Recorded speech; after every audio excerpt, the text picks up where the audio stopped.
शास्त्रज्ञं शास्त्रगम्यं च धर्मगम्यं च धार्मिकं निस्संगं सकलाधारं भक्तं स्वात्मरतं तथा वाग्मिनौ शान्तमूर्तिं च भक्तदुःखप्रणाशनं योगिनं माधवानन्दं सोऽहं रूपं नमाम्यहम्।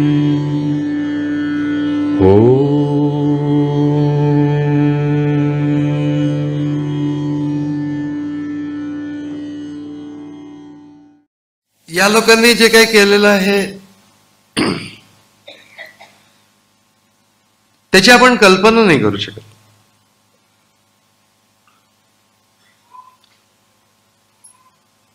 चौदा वर्ष कारागृहात राहणं अंदमानच्या एक तप कारागृहामध्ये ज्या वेळेला त्यांचे सुटले त्या कारागृहामधनं अंदमानच्या, तिथं अंदमानमध्ये म्हणजे मेलाच माणूस अशा प्रकारचं होतं. आणि मागच्या प्रसादने सांगितलं होतं की इतके घाबरलेले होते इंग्रज सावरकरांना की 2 जन्मठेपा दिल्या त्यांना की हा परत येऊच नाही म्हणून. आणि तरी देखील चक्र अशी फिरली की ज्यामुळे सावरकर त्याच्या थोडस अगोदर दोघेही बंधू त्यांच्या भावाला भेटले होते, डॉक्टर सावरकरांना, बाळ सावरकर. आणि त्यावेळेला त्यांनी त्यांना असं सांगितलं होतं की तो तर वाईट वाटून घेऊ नको, पण आमची ही आता शेवटचीच भेट आहे तुझी बहुतेक करून. कारण आता थकत थकत थकत थकत शरीर नष्ट होणार हे दिसत होतं. अचानक बदल झाला आणि ते ज्यावेळेला सुटले ते सावरकरांचा एक 2 गोष्टी होत्या सावरकरांच्या. एक म्हणजे सगळ्यात त्यांची फर्स्ट प्रायोरिटी भारत स्वतंत्र होणे, हिंदू राष्ट्र, भारत राष्ट्र स्वतंत्र. दुसरी गोष्ट म्हणजे ते हिंदूंचं असलं पाहिजे, दुसरी प्रायोरिटी होती. म्हणजे 2 गोष्टी तर या होत्याच, हिंदूंच्या बद्दलचं प्रेम, भारत मातेबद्दलचं प्रेम. त्यासाठी मुसलमानांची ऍडजस्टमेंट करायला लागली तरी चालेल, पण या इंग्रजांना पहिला हुसकून लावलं पाहिजे. आज आम्ही ते सगळं कम्फर्टेबली बघतो आहोत याचं कारण की आम्ही काही त्रास सहन केलेला नाहीये. म्हणजे वाचलं तरी पाहिजे की आमच्या पूर्वजांनी काय सोसलेलं आहे. इतकं वाईट वागवलेलं या लोकांनी, कल्पनेच्या बाहेर, इमॅजिनच नाही करता येणार. या तुरुंगाच्या मध्ये असलेल्या लोकांना कसं वागवलं हे आपण वाचू पण शकत नाही.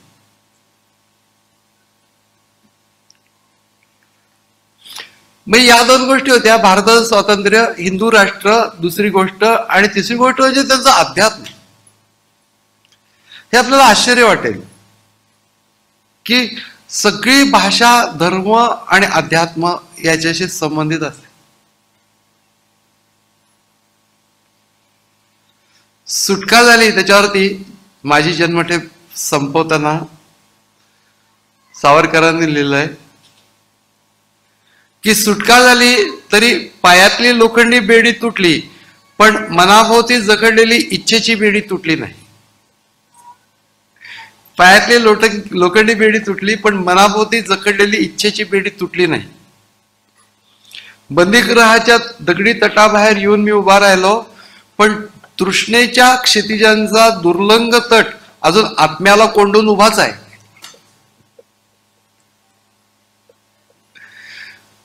एका बाजूला अंदमानच्या तुरुंगामध्ये विलक्षण काम करत होते सावरकर हिंदू संघटनेचं.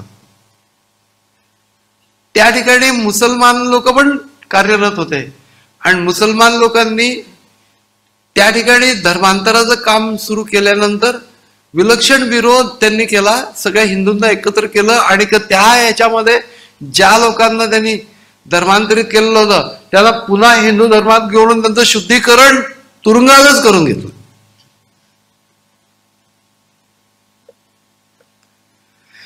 कितीतरी कैद्यांना शिकवलं.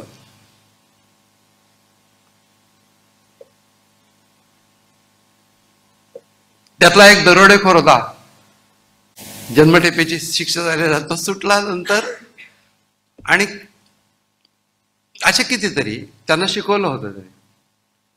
आणि जेव्हा सोलापूरला सावरकरांची सुटका झाल्यानंतर त्यांचे निर्णय ठिकाणी स्वागत झालं आणि सोलापूरला जेव्हा सावरकर गेले त्यावेळेला या काँग्रेसच्या लोकांनी त्यांना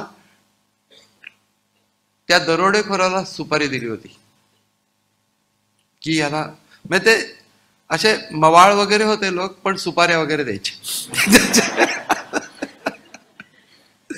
सुपारी दिली होती की सावरकरांना मारायचं.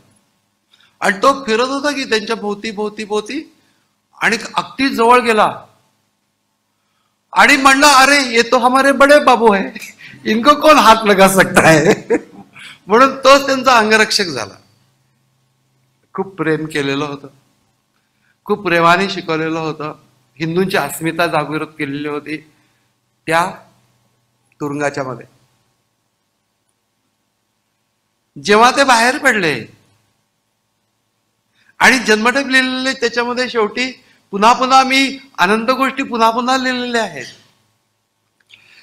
तर वाचकाला म्हणतात की ही कर्मकथा वाचण्याचा तुला कंटाळा आला असेल,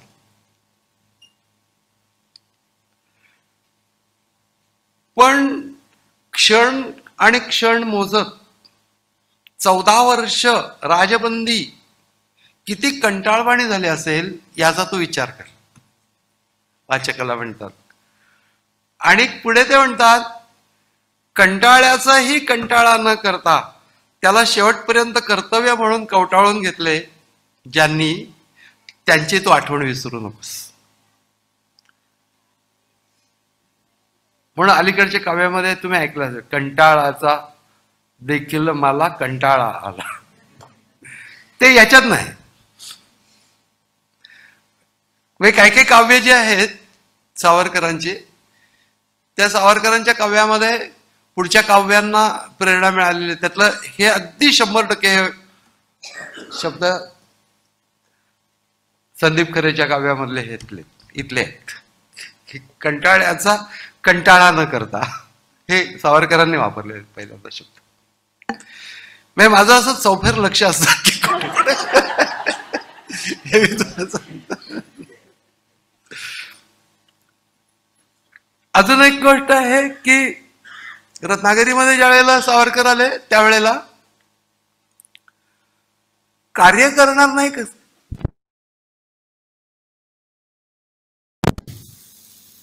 प्रसाद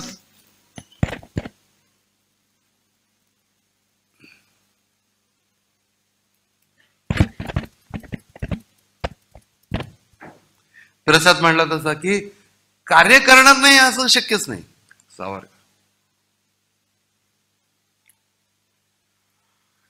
ज्या वेळेला रत्नागिरीला आले त्यावेळेला प्रथम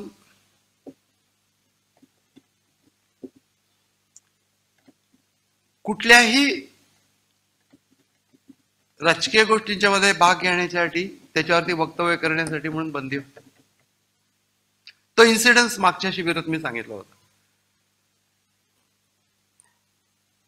की त्या हॉटसनला त्या गोगटे नावाच्या तरुणाने गोळी घातली आणि त्याला प्रेरणा सावरकरांनीच दिलेली होती. रत्नागिरीच्या स्थानपद्धतीत असताना असे अनेक तरुण येऊन भेटून जायचे आणि ते पेटून जायचे. भेटून नाही जायचे, नुसते पेटून जायचे. त्याला गोळी घातल्यानंतर महात्माजींनी त्याचा निषेध केला आणि ते म्हणले की आपल्याकडे आमंत्रित जो पाहुणा आहे त्या आमंत्रित पाहुण्याला असं करणं हे गोष्ट चुकीची आहे. त्याच्यासाठी निषेध करतोय, असा निषेध. सावरकरांनी लगेच माझा कीर्तन ठेवा म्हणून सांगितलं आणि शिशुपाल वधाचं कीर्तन ठेवलं. आणि त्याच्यामध्ये ते असं म्हणाले की शिशुपाल हा सुद्धा आमंत्रित पाहुणाच होता आणि कृष्णाने त्याचा वध केला, पण कृष्णाचा कोणी निषेध करत नाही. आणि त्यावेळेला ते जे पुब लाड म्हणून हिंदी साहित्य हे संत साहित्याचे अभ्यासक होते, ते कलेक्टर होते, पण त्यांनी सावरकरांना बोलवलं. आता सरकारी नोकरीत होते ते, तुम्ही असं कसं हे केलं, उलट सुलट का बोललात? काय केलं नाही म्हणले, मी कीर्तन केलं, बाकी काय केलं नाही. कीर्तन केलं म्हणले. अरे परंतु तुम्ही, ते म्हणले मी काही कुठलंही वक्तव्य केलं नाही, काही केलं नाही, मी फक्त शिशुपाल वधाचं कीर्तन केलं. ते म्हणले मी निषेधही केला नाही, काही केलं नाही म्हणले. नाही पण मग तुम्ही या गोपट्याच्या कृत्याचा निषेध का नाही केला? काय करणार म्हणले, राजकीय गोष्टीवरती वक्तव्य करायला मला बंदी आहे. हे सावरकर, विलक्षण बुद्धिमत्ता, विलक्षण वक्तृत्व, विलक्षण अफाट देशप्रेम, काही करण्याची तयारी. जे लोक जन्मभर तरुण राहिले त्यातले सावरकर होते. जसे विवेकानंद मनाने तर तरुण राहिले, शरीराने तरुणच होते, ते 39व्या वर्षी देह ठेवला. त्यामुळे थ्रू आउट तरुण असणारी जी माणसं होते त्यातले सावरकर होते, अगदी शेवटपर्यंत तरुण होते. राजकीय कार्य करता येणार नाही म्हटल्यानंतर सामाजिक कार्य जी अत्यंत आवश्यकता आहे, जे सामाजिक कार्य राजकीय हेतूच्यासाठी, म्हणजे राजकीय हा हेतू नव्हताच त्यांचा, राष्ट्रीयच होता, राष्ट्रीय हेतूच्यासाठी पूरक होईल ते कुठलं, तर अस्पृश्यता निवारण. सगळे हिंदू एकत्र झाले पाहिजे. हे पटलंच नव्हतं त्यांना की हे जातीभेद. त्याच्यामध्ये चित्पावन संघांमध्ये हे चित्पावन संघामध्ये त्यांचं ज्या वेळेला सत्कार त्यांचा केला चित्पावन संघाने, त्यावेळेला त्यांनी सांगितलं की मी चित्पावन आहे आणि त्याच्यासाठी म्हणून मी सत्कार इथं घ्यायला आलेलो आहे, असं नसून अशा प्रकारच्या गोष्टी तुम्ही करता कामा नये. चित्पावन वगैरे ऐकून ठेवा.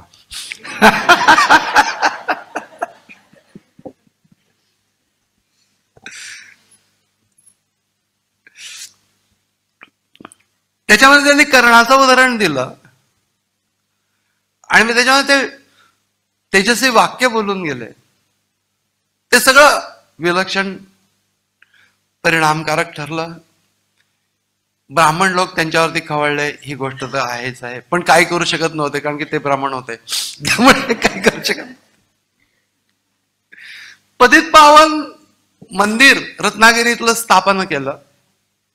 त्या पतित पावन मंदिरामध्ये सगळ्यात प्रथम ज्या वेळेला ते पतित पावन मंदिर स्थापन केलं त्यावेळेची जे काव्य आहेत ते पण इतकं आश्चर्यकारक वाटेल आपल्याला की खरंच असं कसं त्या काळामधलं आपल्याला, आपण आता हे अस्पृश्यता वगैरे या गोष्टी त्या मानाने तिकडच्या त्या काळाच्या मानाने आता काहीच नाही राहिलेल्या.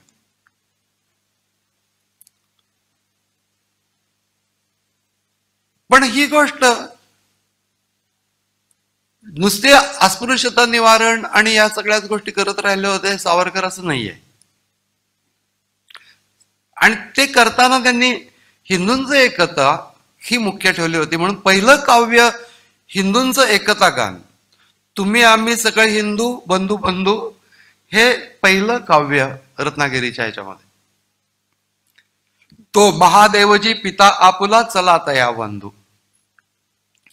त्यांना हे नक्की माहिती होतं की हिंदू एकत्र येण्याच्यासाठी त्यांचं आध्यात्मिक अधिष्ठान, त्याला जर का तुम्ही स्पर्श केला तर ते आध्यात्मिक अधिष्ठान, आणि हा महादेव हा देव छान आहे, त्याला काही भानगडे नाही, त्याला काही उपचार लागत नाहीत, काही नाही, सगळ्यांचा देव. आणि तो आपल्या सगळ्यांचा देव आहे. म्हणजे दोन देवांच्या बाबतीमध्ये त्यांनी भावनिक आवाहन केलं, एक म्हणजे महादेव आणि दुसरं म्हणजे विठ्ठल. की सगळ्यांचा देव. ही हिंदू जातीची गंगा, आम्ही तिचे सकळ बिंदू. तो महादेवजी पिता आपुला चला तया वंदू. ही हिंदू जातीची गंगा आहे आणि आम्ही प्रत्येक जण त्याचा एक एक बिंदू आहोत. शब्दांच्या मध्ये पण सामर्थ्य किती होतं, काव्य विलक्षण होतं. लेकुरे हिंदू जातीची ही आम्ही, आमुच्या हिंदू धर्मासी त्या कामी, प्राणही देऊनी रक्षू परिणामी, या झेंड्याच्या पूर्वजांची या एकाची नांदू. तो महादेवजी पिता आपुला चला तया वंदू, तुम्ही आम्ही सकळ हिंदू बंधू बंधू. हे काव्य आमचा स्वदेश हिंदुस्थान, आम्हा हिंदूंचा तो केवळ होय जीव की प्राण, हे दुसरं काव्य. काव्य त्या काळातली जर सावरकरांचे बघितले तर असं लक्षात येईल की त्यांना ज्या गोष्टी स्वच्छपणाने जाहीर भाषण करण्यामध्ये मांडता येत नव्हत्या त्या त्यांनी काव्यातनं व्यक्त केल्या. त्या दृष्टीने दीपावली आली लगेच, 1925 साल होत आणि दिवाळी आली. आणि दिवाळीमध्ये सावरकरांनी एक काव्य केलं, दीपावलीचं लक्ष्मीपूजन. दीपावलीचं लक्ष्मीपूजन. आणि लक्ष्मीपूजन करू घरोघर आम्ही जरी भावे, प्रसन्न पूजेने न होता लक्ष्मी रागावे, असं त्यांनी म्हटलं. आम्ही इतकं भावाने लक्ष्मीपूजन करतो पण लक्ष्मी काही प्रसन्न होत नाही, ती रागवतेच आहे. आणि मग त्याच्यात त्यांनी सांगितलं की आणि इंग्रज पूजी जरी ना लक्ष्मीची मूर्ती, राबे रुद्धी सिद्धी त्याच्या दाराशी तरी ती. इंग्रज लक्ष्मीची मूर्ती पूजन करत नाहीत परंतु ती त्याच्या दाराशी राबते.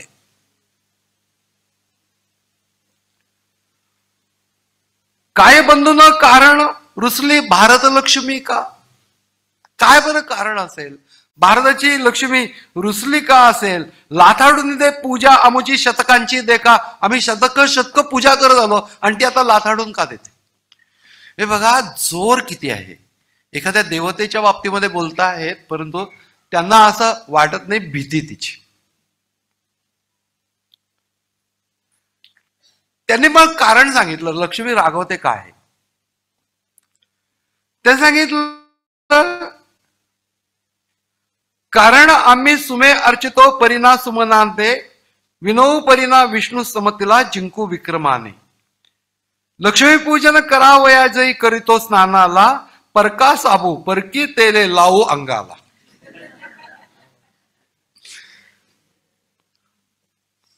परदेशीचे रेशीम त्याचा मुकुटा नेसोनी, देवद्वारी परदेशी रंगे रंगीत बैसोनी, विदेशातली साखर घालून नैवेद्या दाऊ.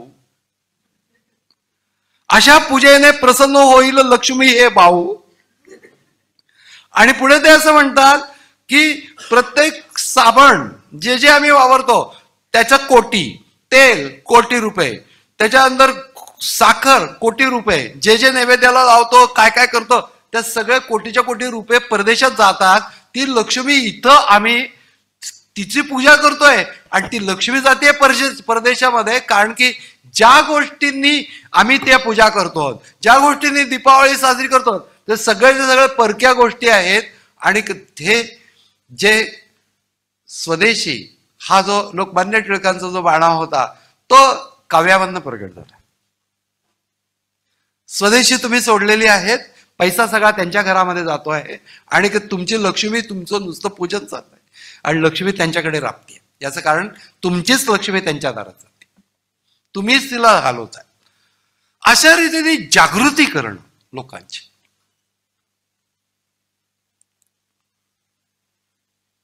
तरी हिंदूनं घरात लक्ष्मी आधी आणावी, विदेशासीना शिव शक्यतो वृत्ती बाणावी. देशी तेले, देशी साबू, देशी वस्त्राने, देशी साखर, देशी अस्त्रे, देशी शस्त्राने. त्यांचं म्हणणं होतं की शस्त्र अस्त्र पण तुम्ही देशी तयार करा. स्वदेश लक्ष्मी पूजू साधुनी, जरी मंगल वेळ गजांत लक्ष्मी हिंदूच्या दारी डोलेल. म्हणजे धर्माच्यावर तर प्रेम होतच पण त्यावर सामाजिक दृष्टी आणि समाज हा परकीयांच्या गोष्टी मोठ्या कौतुकाने वापरतोय याचा राग. तुमच्याजवळ कुठं लक्ष्मी आहे, त्यांच्या दारामध्ये पाणी भरते, हे सांगणं. निरनिराळ्या शब्दांच्या मध्ये म्हणजे जशी सामाजिक कार्य केलं त्यावेळेला तू सोड सोड भाऊ दृष्ट दारूला, दारूच्या वरचं काव्य केलेलं आहे की दारू सोड. म्हणजे तुम्हाला कदाचित ते आठवत असेल, तुम्ही जर का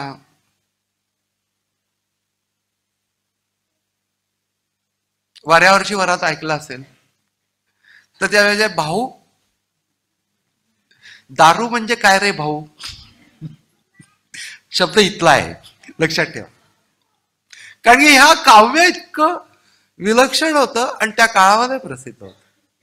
त्यावेळी पुलंनी भाऊ, दारू म्हणजे काय रे भाऊ, अरे जी प्यायल्यानंतर माणूस काही कारण नसताना बडबड करत बसतो म्हणजे आपली आई का रे भाऊ. नाही रे, अशा रीतीने ते जे आहे, पण तो भाऊ हा शब्द इथला आहे, लक्षात. तू सोड सोड भाऊ दुष्ट दारूला. कारण पुलंनी तो का वापरावा, कारण की मुख्य पहिलं ज्या वेळेला दारूबंदीच्या संबंधामधलं जे काव्य होतं, जे विलक्षण सगळीकडे प्रसिद्ध झालं, ते भाऊ या शब्दात नव्हतं. मी तर सांगितलं ना, अशी सारखी दृष्टी असते माझी की काय काय कुठे कुठे चाललेलं आहे. तुम्हाला पटेल, म्हणजे मी आपल्या कल्पना करत नाहीये, ऍक्च्युअली त्याची गोष्ट. त्याच्यानंतर काव्य जी केली, मला त्या काव्य गोष्टींचं विलक्षण का प्रतिपादन करावं असं वाटतं त्याबद्दल, याचं कारण की कवी त्यावेळेला लोकांच्या समोर काव्य करत नसतो. ज्या वेळेला बोलतात त्यावेळेला लोकांच्या समोर बोलतात आणि मग ऍडजस्टमेंट करायला लागतात ऑडियन्सच्या प्रमाणे. काव्य करताना काही ऍडजस्टमेंट नाही, अंतःकरणातली गोष्ट प्रगट होत असते. निज जाती छळाने हृदय कान तळमळते, तुम्ही तरुण शिरातून रक्त नवे सळसळते. अरे तुम्ही तरुण आहात, तुमच्या शिरांमधनं नवीन रक्त सळसळत आहे, सळसळायला पाहिजे. आणि या मातृभूमीच्या छळाने तुमचं हृदय का तळमळत नाही. हे नवे रक्त ते विजेहून पेटावे. वीज जशी पेटते त्याच्याही पेक्षा तुमचं रक्त पेटलं पाहिजे. हे नवे रक्त विजयहून पेटते, तो विजयहून पेटावे. मृत्यूशी तुम्ही गाठून बळे भेटावे. मृत्यू तसा, मृत्यूची भेट मागितली कुणी, नचिकेता. कोणी स्वतःहून जाणार नाही मृत्यूच्या भेटीला. अरे तुम्ही जा, तुमची परंपरा आहे मृत्यूच्या भेटीला, आता तर फार आवश्यकता आहे. तो ज्ञानासाठी गेला, भारत माते स्वातंत्र्यासाठी तुम्ही जा. तेजस्वीपणा बघा किती आहे की मृत्यूला तुम्ही बळेच जाऊन गाठा, भेटा त्याला. किती विलक्षण अशा प्रकारचं आवाहन त्या काळामध्ये करत होते. मग मुकुट आपुला कुणी फोडिला, हिंदूचा झेंडा कुणी तोडिला, आशेचा अंकुर कुणी मोडिला. हे चिंतुनी चिंतुनी क्रुद्ध आसवे जळती, दिनरात्री डोळ्यातून कानरे गळती. तुमच्या डोळ्यातून दिवस रात्र क्रुद्ध आसव गळली पाहिजेत, रडी आसव नकोय, रागाने आसव गळली पाहिजेत. म्हणजे दुःख पण असेल पण रागाबरोबरचं दुःख असलं पाहिजे. तुमचं दुःख नुसतंच नको, मुळमुळीच रडणारं राग असला पाहिजे त्याच्याबरोबर, असं सावरकर सांगतात. म्हणजे काव्य ज्या वेळेला तुम्ही वाचाल त्यावेळेला असं लक्षात येईल की असं तेज आहे प्रत्येक शब्दाच्या मध्ये, तेज आहे. दिनरात्री डोळ्यातून तुमच्या अशा प्रकारची आसव गळली पाहिजे. या भारत भूस्तव समरांगणी गेले, या चिंतेने बहु वीर लढून या मेले. कुणी घोर यातनांची या चितेवरी जळले, कुणी फास कळ्यासी लागताही न ढळले. त्या त्यांच्या अपुऱ्या इच्छा या क्षणी तुम्हासी वाहते हाका फोडोनी. का ऐकू येते कोणा यातूनी, जरी येती तरी रे उठ कोण जो तो तू. घे करी शिराचा झुंज पुरवतो हेतू. काही करून या ज्यांनी बलिदान दिलं त्यांचे हेतू तुम्ही पूर्ण करायला पाहिजेत. आणि ते पूर्ण करायला पाहिजे त्याच्या बाबतीत एक फार सुंदर काव्य की मोरोपंत कवी आपल्याला माहिती आहेत की ज्यांची केकावली विलक्षण प्रसिद्ध आहे आणि त्यांचे पराड करते आडनावाने आणि त्यांचे जे वंशज होते त्यांच्या काळामध्ये या सावरकरांच्या काळात ते पण देशभक्तच होते आणि त्यांनी सावरकरांना एक असं सुखशय्या म्हणजे असं चांगला पलंग भेट दिला होता आणि काव्य करून दिला होता आणि सुखशय्या असं त्याला म्हटलं. तर त्याच्यावरती सावरकरांनी एक काव्य केलं आणि ते त्यांना पाठवलं आणि त्यांनी म्हणलं की ही सुखशय्या मला सुखद हो, परंतु ज्या वेळेला हिंदू जातीचे राष्ट्र स्वातंत्र्याचे ध्येय प्राप्त झाले नाही तोपर्यंत त्या शय्येने मला रणशय्या देते तेवढाच विसावा द्यावा, रणशय्या देते तेवढाच विसावा द्यावा. प्रत्ययीच्या युद्धात जमलेला देह, युद्धात देह जमलेला आहे पण झोपायला पाहिजे, विश्रांती घेतल्याशिवाय लढता येणार नाही, म्हणून जेवढी विश्रांती घेण्याची आवश्यकता आहे तेवढीच विश्रांती या सुखशय्याने मला द्यावी आणि माझं भारत राष्ट्र स्वतंत्र झाल्यानंतर मग खरी या सुखशय्याने सुखाची निद्रा मला द्यावी, तेवढपर्यंत देऊ नये.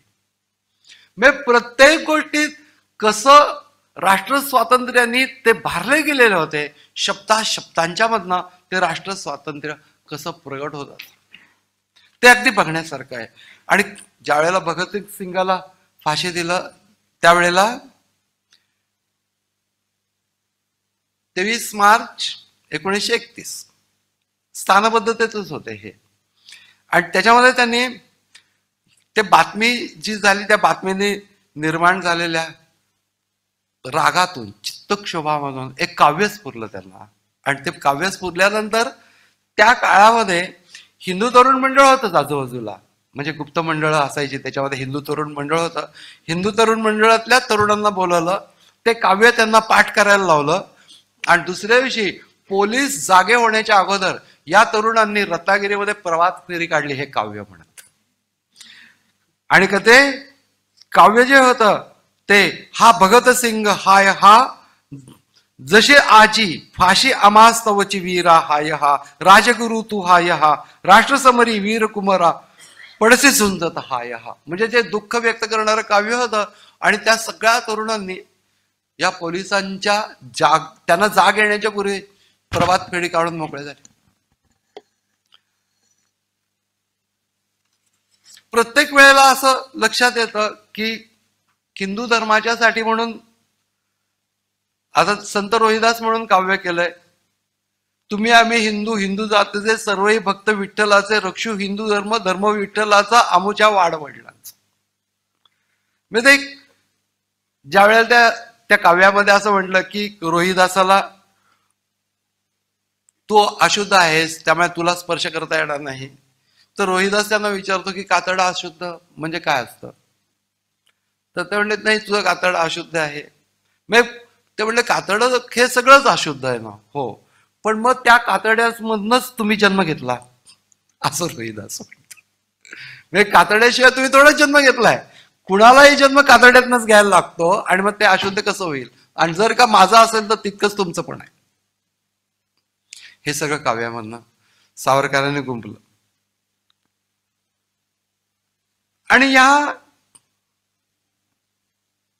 पतित पावन मंदिर बांधलं आणि त्या पतित पावन मंदिरामध्ये खेत झालं, पण पतित पावनाला एकदा त्यांनी प्रश्न विचारला, उद्धरसी गा हिंदू जातीसी केव्हा हे हिंदू जातीच्या देवा. म्हणजे पतित पावनाला ते दावा केला की अरे आमच्या हिंदू जातीला तू केव्हा पावन करणार आहेस, पतित आहे झालेली. याचं कारण ही पारतंत्र्यात आहे त्यामुळे पतित आहे. हे सगळं म्हणताना काय काही वेळेला आर्या वृत्तामध्ये किती वृत्तांच्या मध्ये सावरकरांनी अनेक वृत्तांच्या मध्ये काव्य केलं, एकाच वृत्तामध्ये नाही. होते जो बळ तो परसी लुटणे मी मानिले पापते, जोपर्यंत मला परासी लुटणे माझ्या अंगामध्ये बळ होतं तोपर्यंत दुसऱ्यांना लुटणं हे मी पाप मानत होतो. आता मत बळ होय हाय मजला ते पुण्याची शापते. पण आता माझं बळ कमी झालंय आणि जे मी पुण्य केलं होतं की इतरांना त्रास नाही द्यायचा, अहिंसा पाळायची वगैरे, ते पुण्य मला त्रास देत आहे.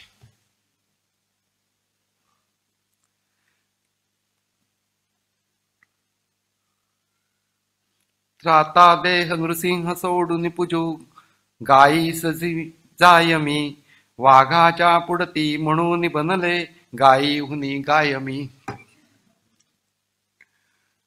अरे नरसिंहासारखा देव सोडून मी गायीची पूजा करत बसलो आणि मग त्याच्यानंतर गायीहून गाय होऊन गेलो आणि वाघाच्या समोर आहे, ब्रिटिश वाघाच्या समोर. त्यामुळे असं झालंय. म्हणजे त्यांचं असं म्हणणं होतं की तुम्ही जे जे काही उपासना कराल ते सुद्धा अशांची करा की जे शस्त्रधारी देव आहेत. व्याघ्र नक्र सर्पसिंह हिस, म्हणजे ते त्याचं पद्धत अशी आहे, व्याघ्र नक्र सर्पसिंह हिंस्र सिंह संगरी, शस्त्रशक्तीने मनुष्य हा जगे धरेवरी. रामचंद्र चाप पाणी चक्र पाणी श्रीहरी, आर्तरक्षणार्थ तेही शस्त्रदेव ही करी. आर्तरक्षणासाठी हे सगळ्या देवांनी सुद्धा शस्त्र हातामध्ये घेतले, तुम्ही का घेत नाही आहात असं ते विचार. शस्त्र पाप नास्वयेचे शस्त्र पुण्य नास्वये.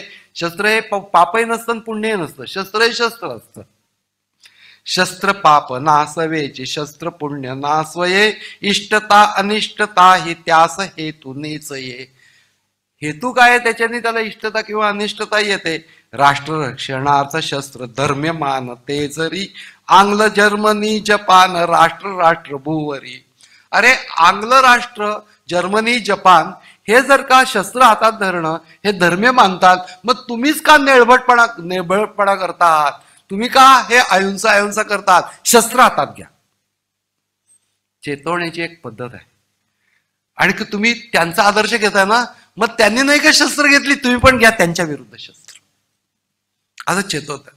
शस्त्र बंधने करा समस्त नष्ट या क्षणा, शस्त्र सिद्ध भाषणी समर्थ आर्थ रक्षणा, व्हावया स्वदेश सर्व सिद्ध आत्मशासना, नव्या पिढीस द्यात्वरे समग्र युद्ध शिक्षणा. त्यांनी काव्यामधनं मांडलं की नव्या पिढीला सगळ्या युद्ध शिक्षण देण्याची आवश्यकता आहे. आमच्या सरकारने ते ऐकलेलं नाही. आणि नंतर जेव्हा हे लोक एकत्रितपणे केव्हा तरी उठाव करतात, त्यावेळेला भयंकर नुकसान झाल्यानंतर आम्ही लोक शस्त्र हातात घेतो. नेहमीची अशी गोष्ट आहे. ठिकठिकाणी जरा इस्लाम खतरे में म्हटल्यानंतर ते शस्त्र हातात लगेच घेतात.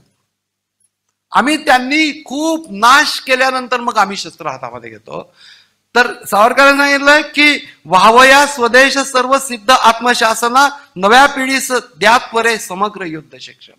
संपूर्ण युद्ध शिक्षण द्यायला पाहिजे नवीन पिढीला.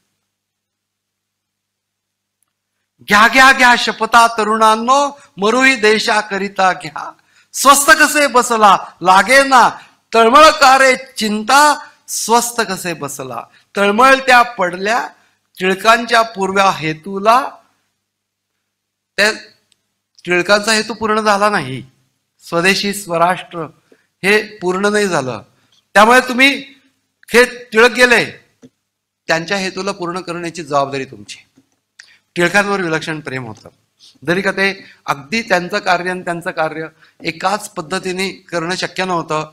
टिळकांना त्यांच्या पद्धतीने करणं शक्य नव्हतं आणि सावरकरांना टिळकांच्या पद्धतीने करणं शक्य नव्हतं. पण परस्परांवर विलक्षण प्रेम आहे. केव्हा तरी टिळक सावरकर हा स्वाध्याय मला मांडावा असा भयंकर मनापासून इच्छा आहे. देवाची इच्छा असेल त्यावेळेला तुम्हाला वेळ देईल. परंतु खरोखरीच तो एकत्रित या दोन महापुरुषांना एकत्रित पाहण्यात मजा आहे. दोघे खरोखरचे राष्ट्रप्रेमी, त्याच्यामध्ये दाखवण्याची गोष्टच नव्हे. हे दोन जण असे होते, म्हणजे सुभाष बाबू तिसरे, हे खरे ओरिजिनल राष्ट्रप्रेमी. त्याच्यामध्ये पॉलिटिक्स नाही, काही नाही, खरं खरं राष्ट्रप्रेम.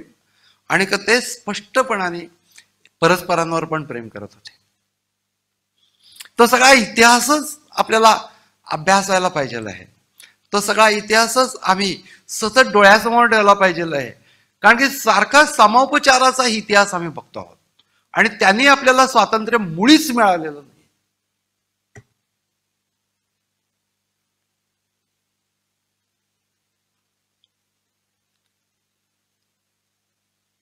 दे दी आझादी हमें बिना शस्त्र बिना ढाल ही खोटी गोष्ट आहे.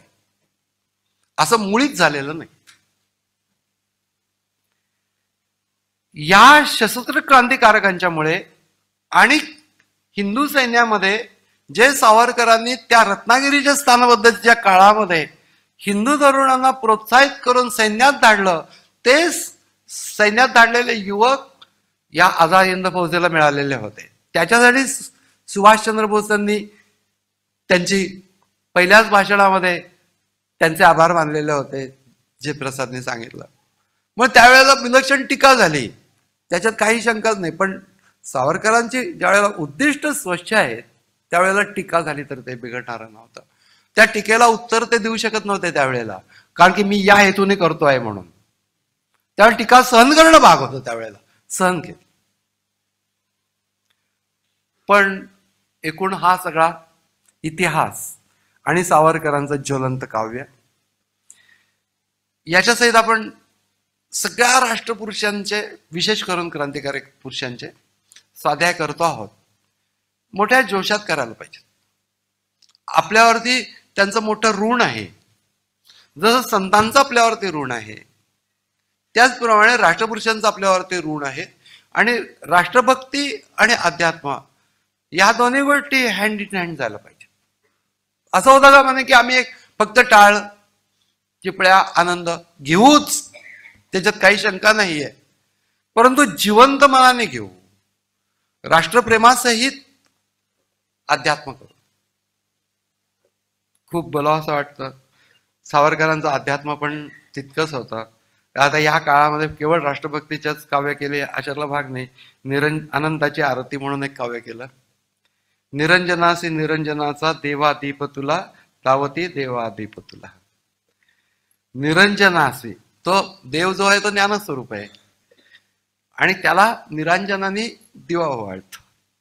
म्हणून ज्ञानस्वरूप देवा तुला आम्ही निरंजनाने देवा दीप उजळतो आहोत. आकाशातल्या अंगणात तव सूर्यसहस्त्री जो दीपोत्सव, आकाशातल्या अंगणामध्ये सहस्त्र सूर्यांचा दीपोत्सव चाललेला आहे. जो दीपोत्सव पाजळती हे पंटी आपली त्यास करू साजळा.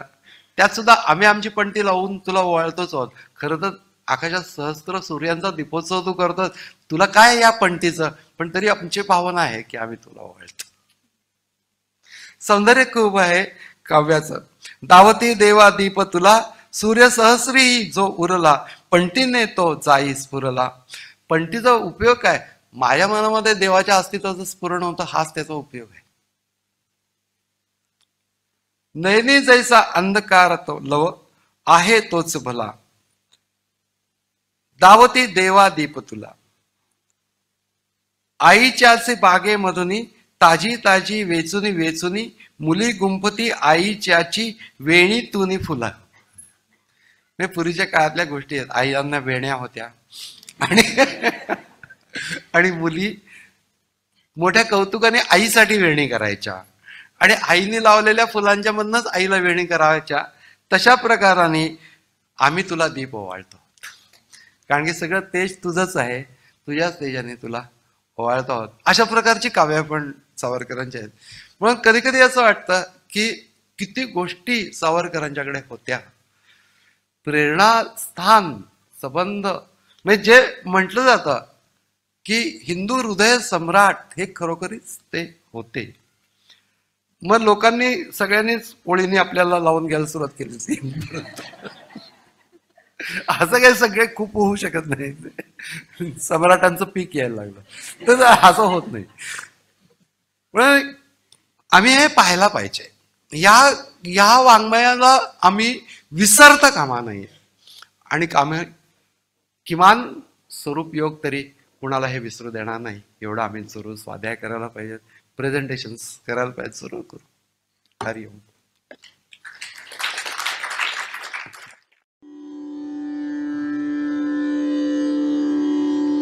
यस्य स्मरणमात्रेण चित्तं भवति निर्मलम् स्वामी समाधवानन्दो नित्यं वसति मे हृदि। ॐ तत्सत्।